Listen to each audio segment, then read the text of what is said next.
भगवान ने ब्रह्मा से कहा कि तुम बोलो, क्या तुम्हें सिर मिला? हाँ। आकाशवाणी हो गई, ब्रह्मा झूठ बोल रहे हैं, ब्रह्मदेव असत्य बोल रहे हैं।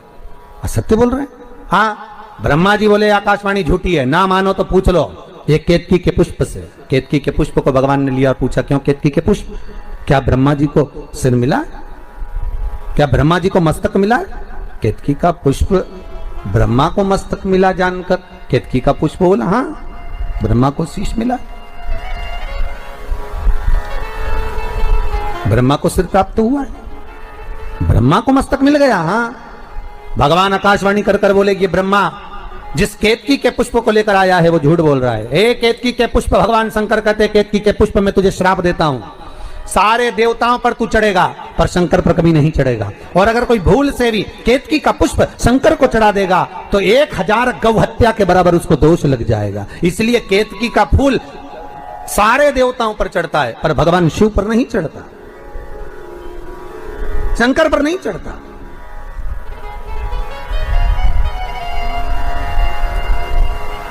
शिव को प्रिय है पुष्प में आक का पुष्प, जो आंकड़े का पुष्प होता है शंकर को बड़ा प्रिय है। और दूसरे नंबर पर शंकर को प्रिय है शमी का पुष्प, बहुत ध्यान देना महाराज। तीसरे नंबर पर शंकर को प्रिय है महाराज सरसों का पुष्प। सरसों होती है ना, जो राई अपन बोते हैं, सरसों बोते हैं, उसमें पीले कलर का जो पुष्प लगता है। हमारा तो निवेदन रहता है जब तक सरसों आए तो प्रयास करा करो कि सरसों के 108 पुष्प शंकर भगवान पर चढ़ाना प्रारंभ कर दो। महाराज ये पक्का है कि वर्ष भर कोई बड़ी बीमारी आपको घेर नहीं सकती अगर सरसों के फूल शिव को चढ़ रहे हैं तो। और प्रयास करना कि सरसों का जो पुष्प होता है, सरसों का जो फूल होता है महाराज, अगर कोई व्यक्ति को किडनी या लीवर से जुड़ी हुई कोई तकलीफ होती है या किसी व्यक्ति का एक्सीडेंट हो गया होता है और उसका कोई अंग रह गया हो, कोई शरीर का कोई भाग रह गया और वो काम नहीं कर रहा हो, जैसे किसी के पांव रह जाते हैं एक्सीडेंट के बाद, किसी का हाथ रह जाता है या कोई अंग काम नहीं कर रहा हो, वहां ब्लड पहुंच नहीं रहा हो, वो जगह एकदम सुन्न हो गई हो, खाली पड़ गई हो, तो उसके लिए शिव महापुराण की कथा कहती है कि सरसों के पुष्प 11 शंकर जी के राइट भाग में, जहां शिव जी के गण दरवाजे के द्वारपाल मणिभद्र जिस जगह पर निवास करते हैं, कौन निवास करते हैं? मणिभद्र। शंकर जी के दरवाजे के द्वारपाल हैं मणिभद्र जी। तो मणिभद्र दरवाजे के द्वारपाल में राइट भाग में मणिभद्र जी विराजते हैं। मतलब राइट भाग कौन सा हुआ? जब आप मंदिर से बाहर निकलेंगे तो राइट भाग, मंदिर में प्रवेश करेंगे जब राइट नहीं होना चाहिए, आप मंदिर से जब जाएं तो राइट भाग। मतलब आप मंदिर से राइट से जाएंगे तो शंकर जी का भी राइट हो जाएगा, क्योंकि शिव जी ऐसे बैठे हैं तो शंकर जी का भी राइट हो गया, देवता उनका भी राइट हो गया, तो राइट भाग सीधा हाथ मणिभद्र जी का स्थान। 11 सरसों के पुष्प मणिभद्र के उस द्वार पर आप रख दीजिए और मणिभद्र के द्वार पर रखकर अंदर जाकर 108 वापिस जब आप बाहर निकल रहे हैं ये पुष्प आप रखने के बाद एक बार बाहर जाएंगे फिर वापिस आएंगे मणिभद्र के रखने के बाद, और अंदर जाकर 108 सरसों के पुष्प शंकर को समर्पित करेंगे महाराज। उस सरसों के पुष्प जो शिव जी को आप समर्पित कर रहे हैं उसको वापिस लेकर आएंगे, श्री शिवाय नमस्तुभ्यं बोलकर उस सरसों के पुष्प को महाराज सरसों के तेल की बोतल में उसको प्रदोष काल में उस तेल को वापस ले जाकर चढ़ा दीजिए शिव जी को, उसको वापस लेकर आ जाइए। उस तेल का प्रयोग आप नाभि में डालिए और जो शरीर काम नहीं कर रहा उस स्थान पर कम से कम 15 दिन 20 दिन तक उसकी मालिश करना प्रारंभ करिए। बाबा चाहेगा तो चलाने का प्रयास कर देगा और वो अंग वो शरीर काम करने लगेगा। मणिभद्र का स्मरण, श्री शिवाय नमस्तुभ्यम, सब बोलिए एक बार जमकर, श्री, अरे पहले बोल दिया, हमारे साथ तो बोलो, श्री शिवाय नमस्तुभ्यम। भगवान शिव के मंत्र का स्मरण कर कर करते सरसों का जो पुष्प है उसमें आनंद की अनुभूति है, आनंद की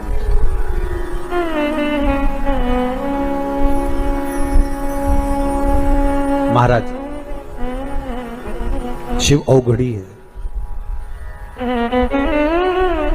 शंकर औघड़ी, भगवान शिव कह रहे हैं, भगवान शिव बोल रहे हैं, अरे ब्रह्मा तुम झूठ बोल रहे हो, और तुम केतकी के पुष्प को लेकर आए, ये भी झूठ बोल रहा है। असत्य बोलने वाला व्यक्ति असत्य सिखाकर लगता है।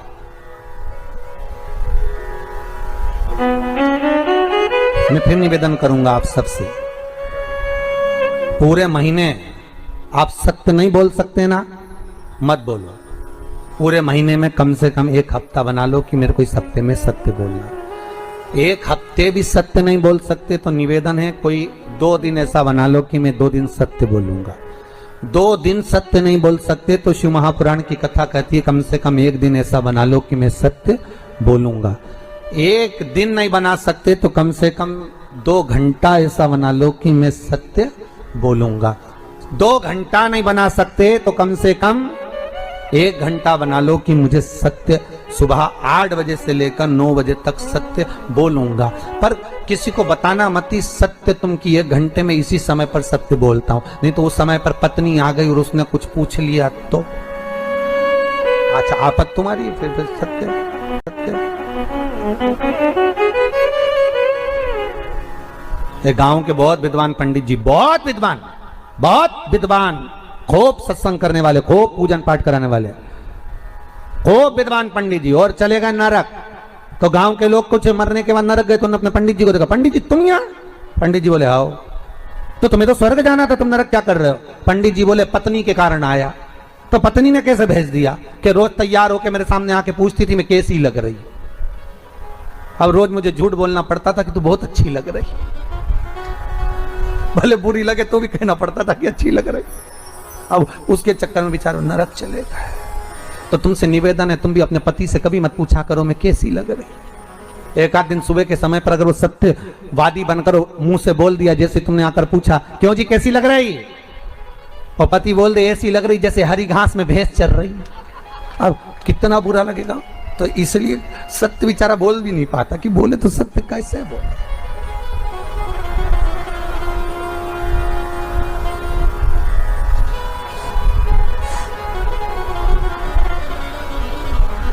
आज तो हमारे जजमान जिन्होंने पूजन करी वो दोनों पति पत्नी साथ में भी बैठे। जिन्होंने 2 दिन पूजन करी तो बेचारा एक यहाँ बैठती थी एक वहां बैठता था। तो हम भी टेंशन में रहते थे कि आखिर ये दोनों अलग अलग क्यों बैठे, बड़ा सोचना पड़ता था।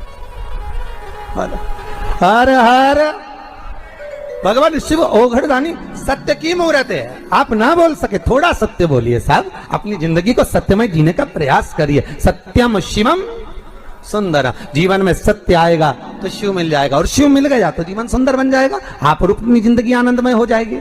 जीवन को सुंदर बनाने के लिए सत्य की मूर्ति बनना प्रयास करिएगा। हमारे मन में जो आए हम सत्य कह दें, हमारे मुख पर जो आए सत्य कह दें। मरने के बाद तो लोग बोलेंगे राम नाम सत्य। अरे बोलो तो सही, तुम तो घबरा गए। बोलो राम नाम सत्य है। मरने के बाद दुनिया बोलेगी, और जब दुनिया बोलेगी तो अपन तो बोल ही नहीं पाएंगे क्योंकि अपन तो लेटे होंगे।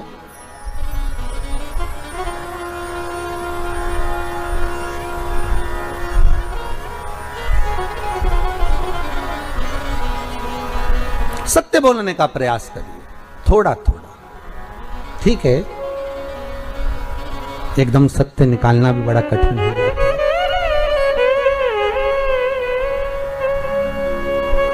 एकदम अगर सत्य निकल भी जाए ना तो बड़ा कठिन। अब मुंह पर तो बोलना ही पड़ता है तुम साहब बहुत बढ़िया हो, साहब बहुत आनंद है, बहुत बढ़िया। अब मन से तो कछोट रहा है, काय को मुंबई छोड़ के यहाँ आ गए।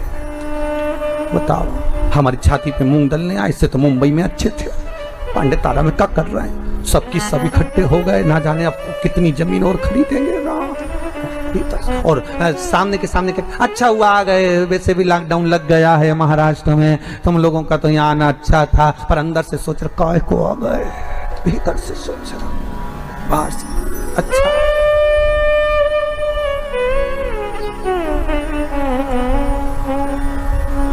अच्छा तुम सोच तो रहे हो कि महाराज कैसी कथा बाचे राम, अब ऐसी बाचे महाराष्ट्र का तो काम नहीं। पर अपनी जीवन में सत्यता को थोड़ा सा लाओ। अरे ब्रह्मा तुम झूठ बोल रहे हो, ब्रह्मदेव ने कहा मैं झूठ बोल रहा हूँ। केतकी का फूल झूठ बोल रहा है तो गौ माता से पूछ लो। गौ माता को खड़ा करा, भगवान शिव ने पूछ लिया, बोल गौ माता क्या ब्रह्मा जी ने भगवान शंकर का सिर देखा है? तो गौ माता बोली हाँ ब्रह्मा जी ने सिर देखा। अब तो भगवान शिव को क्रोध आ गया, अरे गौ माता तू जगत की मां कहलाती है, दुनिया के लोग तुझे पूछते हैं गौ माता, और तू कह रही है कि शंकर जी का सिर ब्रह्मा ने देखा है। मेरे सामने इस शंकर की साक्षी में तूने झूठ बोला है गौ माता। मैं तुझे श्राप देता हूं गौ माता, तेरा पूरा शरीर पूजा जाएगा पर तेरा मुख अपूज्य माना जाएगा। हिंदू धर्म में सारी परिक्रमा आगे से होगी पर गौ माता की परिक्रमा पीछे से होगी। हिंदू धर्म में सारा दान, कन्यादान, वस्त्रदान, मुद्रादान, स्वर्णदान, अन्नदान, सारा दान आगे से होगा पर गाय का दान पूंछ पकड़कर पीछे से होगा, क्योंकि तूने झूठ बोला है, तू असत्य बोली है। और तू असत्य क्यों बोल रही है? तू असत्य बोलने का कारण तेरा है क्या? क्यों असत्य बोली? केवल एक रोटी के लिए?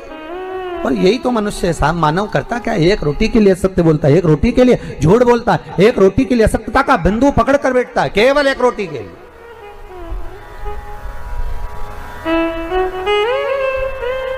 अरे भाई, पिछली बार कोरोना महामारी में जब लॉकडाउन पड़ गया था, किराने की दुकान